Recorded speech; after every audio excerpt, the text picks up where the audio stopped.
Hi అండి, welcome to CM real business. ఈరోజు నేను మీకు చూపించేది వచ్చేసి రెసిడెన్షియల్ ప్లాట్ అండి. ఇది లొకేషన్ వచ్చేసి రఘునాథపాలెం ఊర్లో అండి, ఇళ్ళ మధ్యలోనే ఉంటుంది. మీరు చూడొచ్చు, హౌసెస్ కూడా కనపడుతున్నాయి. సో ఇది డిస్టెన్స్ వచ్చేసి మన ఖమ్మం కొత్త బస్ స్టాండ్ నుంచి సైట్ వరకు 8 కిలోమీటర్స్ ఉంటుందండి. ఇప్పుడు కొత్తగా గవర్నమెంట్ మెడికల్ కాలేజ్ పడుతుంది కదా, సో ఆ కాలేజ్ నుంచి వచ్చేసి జస్ట్ 2 కిలోమీటర్స్ ఉంటుందండి. సో ఇది రఘునాథపాలెం ఊర్లోనే ఇళ్ళ మధ్యలోనే ఉంటుంది. ఈ వెంచర్లో ఆల్రెడీ ఒక హౌస్ పడుతుంది కొత్తగా, మీరు చూడొచ్చు. సో ఇమీడియట్గా ఇల్లు కట్టుకోవాలన్నా కట్టుకోవచ్చు అండి. సో ఇది కనిపించేదండి ప్లాటు. ఇది మనం ఉన్నదేమో రోడ్డు, ఇది 20 ఫీట్ రోడ్ అండి. సో ఇది విలేజ్ కాబట్టి 20 ఫీట్ రోడ్ ఉన్న ఇబ్బంది ఉండదు. అందులో ఒకటి ఇది రోడ్డు ఇక్కడతో ఎండ్ అనమాట. ఈ వెంచర్ వరకే ఉంది రోడ్డు, మళ్ళీ అవతలకి వెళ్ళడానికి లేదు, చుట్టూ హౌసెస్ ఉన్నాయి. సో ఇది కార్నర్ ప్లాట్ అండి.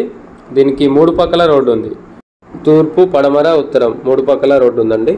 సో ఇది ప్లాట్ సైజెస్ వచ్చేసి 26 ఫేసింగ్ 52 లోత్ అండి. 26 × 52 టోటల్ 150 గజాల ప్లాట్ అండి. దీని మ్యాప్ కూడా నేను వీడియో లాస్ట్లో మెన్షన్ చేశానండి, చూడండి. సో 3 పక్కల రోడ్డు, ఇమీడియట్గా ఇల్లు కట్టుకోవాలన్నా కట్టుకోవచ్చు, లేదంటే కొనిపెట్టుకున్నా కూడా ఫ్యూచర్లో మంచి రిటర్న్స్ వస్తాయండి. సో ఇప్పుడు రఘునాథపాలెం మండలం అయింది కదా, సో మండలంలోనే ఉంటుంది ఇది. దీని రేట్ వచ్చేసి 9,500 చెప్తున్నారండి గజం, 9,500 per square yard.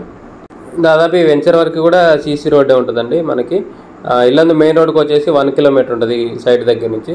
So interest ఉన్న వాళ్ళు కాంటాక్ట్ చేయండి, కింద నా కాంటాక్ట్ నెంబర్ ఉంటుంది. వీడియోని లైక్ చేయండి, ఛానల్ సబ్స్క్రైబ్ చేయండి. ఇలాంటి వీడియోస్ కోసం మన ఛానల్ని రెగ్యులర్గా ఫాలో అవ్వండి. మన ఛానల్లో పోస్ట్ చేసిన ప్రాపర్టీ ఏదైనా సోల్డ్ అవుట్ అయితే టైటిల్లో కంపల్సరీ సోల్డ్ అవుట్ అని మెన్షన్ చేస్తాండి, గమనించండి. ఇంకా మీ ఫ్రెండ్ సర్కిల్లో ఎవరైనా ఇన్వెస్ట్మెంట్ ప్లాన్లో ఉంటే మన ఛానల్ని రిఫర్ చేయడం మాత్రం మర్చిపోకండి. Thank you.